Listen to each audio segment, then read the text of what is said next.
From Seoul, South Korea, banking goes digital as money goes mobile. But what about the rest of the world? Plus, people power plugging in, the little website that's taking on the mainstream media muscle. And it's so much more than just a game. Who profits from those who play for pay?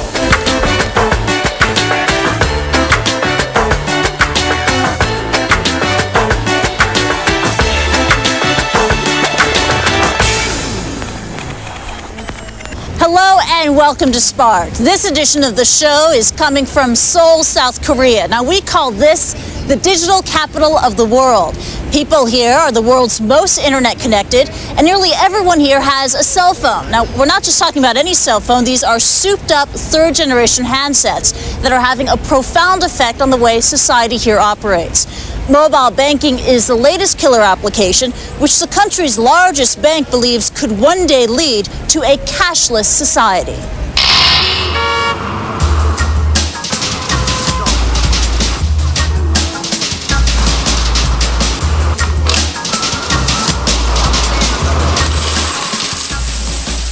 Koreans en masse hit Seoul's trendy Myeongdong district for a hit of retail therapy. Amidst all the hustle and bustle, e-commerce entrepreneur Son Won-pil finds a moment to pay his suppliers with his cell phone.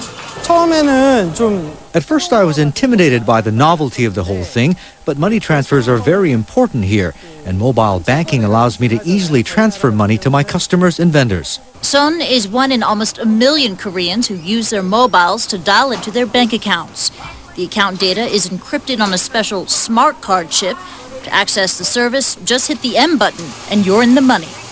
Kookmin, South Korea's largest bank, rolled out the first mobile banking service less than 2 years ago. The CEO says KB Mobile has been a boon for the bank.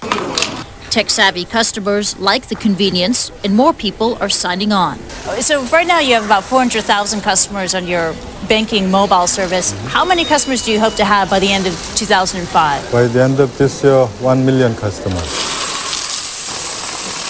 Now, there is a very good reason why banks are interested in this technology, namely reduced service costs. If this face-to-face transaction costs, let's say $1 US, the same thing on mobile costs 10 cents. Little wonder that all of South Korea's retail banks now offer the service. Mobile banking has caught on in a big way. Some 400,000 stores are outfitted to accept mobile payments, and throngs of commuters can get on the subway by flashing their phones at the turnstiles.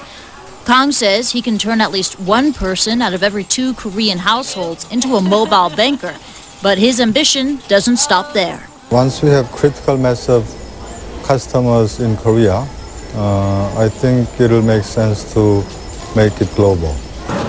But is the rest of the world ready for on-the-go banking?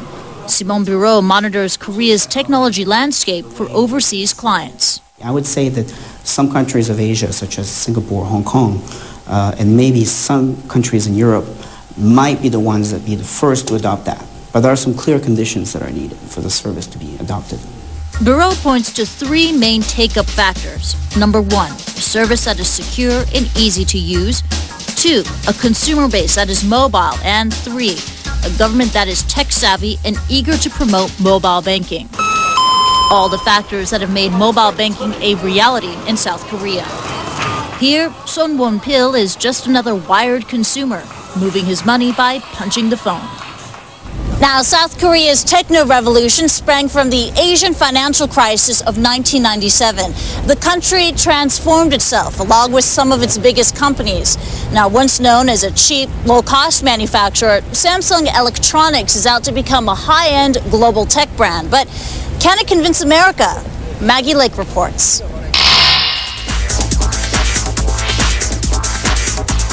Washing machines, refrigerators, flat-screen TVs. Korean consumer giant Samsung wants you to experience them all. So much so, the company built a 10,000 square foot technology playground. But this experience store isn't located in downtown Seoul. It's in the heart of New York City.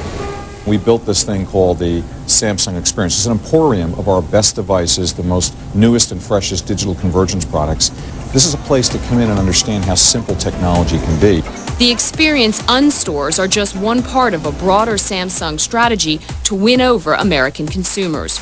Ranked one of the top 3 Asian brands worldwide, Samsung struggled in the past to make headway in the States, where Sony and Apple have a strong presence. But after switching gears and investing more heavily in design, the company scored a big win with its mobile phones. I like their displays and their cell phones. They're very nice. They have better quality than other brands. Over the last year, the company saw its U.S. sales grow by 52%. Wireless revenue was up 55%. Analysts say the challenge now is to use the success in the phone market as a springboard.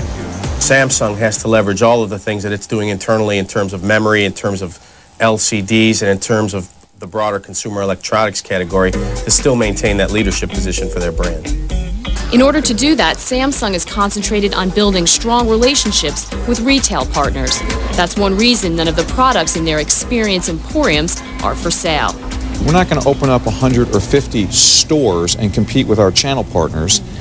We're going to have places like the Unstore. That approach has paid off, but analysts say the company has not yet made the transition from electronics vendor to mega brand. While Samsung has partnered with Hollywood and the fashion world, the company has made a much bigger investment in the internet. Executives believe Americans in the Midwest who are used to shopping at Walmart will be more interested in price than flash. But in an industry where being hip is critical, it's a big gamble, one that Samsung's management knows it can't afford to lose. The American market is not only important to Samsung's success, but it's important to anyone who is playing in the digital technology arena. If you make it in America, you'll make it worldwide. Maggie Lake, CNN, New York. We have more from Seoul coming up, including the website that has rocked the journalism establishment and is making money along the way.